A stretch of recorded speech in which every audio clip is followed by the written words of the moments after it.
sardinas muna ulam namin kay nakasawa na yung baboy ng baboy.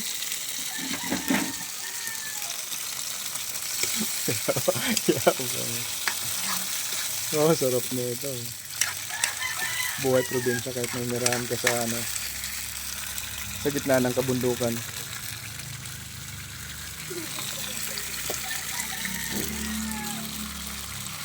Ano sunod yan? Huh? Ano sunod mo?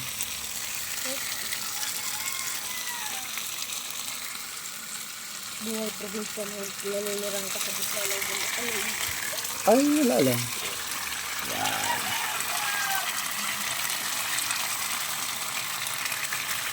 Kailangan masanay sa pagkain pangkaraniwan lamang.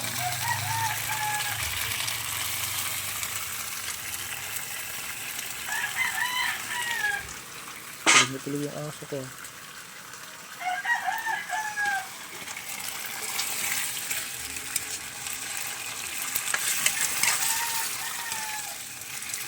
May dahon pa pala doon, ano? Huh? Hindi mo pala pinagsabay yung dahon.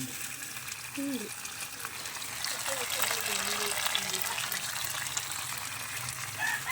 Ito yung malata. Ayan o. Pag naubos yung pang ano namin, yung panggatong namin, magpuputo lang ako dyan sa mangga namin. Mangga namin ito. Ayan. Babawasin ko yan kasi lago na eh. Oh.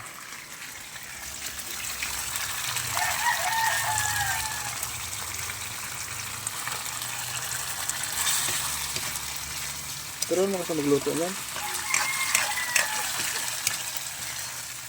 Hindi marunong magluto yan. Paano lutuin yan? Sasabihin sa akin, ano? Kapaturo sa kadali-dali lang nito yung lutuin. Nakakahiya naman. Kakahiya naman ng tao ito. Dati hindi. Hindi talaga marunong magluto. Simula naman kasi talaga nagsama tayo. Hindi ka naghawak ng sandok. Ah, grabe ka. Ang niluluto, walang itlog lang. Itlog tapos ano. Ay. Panglas na to. Tingnan mo yung kanin natin pa. Marami ba? Kung sasain pa. Ang tawa na yun. Kaya naman kain mga bata. Busog pa ako. Siyempre gulay eh. Ay, grabe ka. Sabi nga natin, yaman naman na lang yan.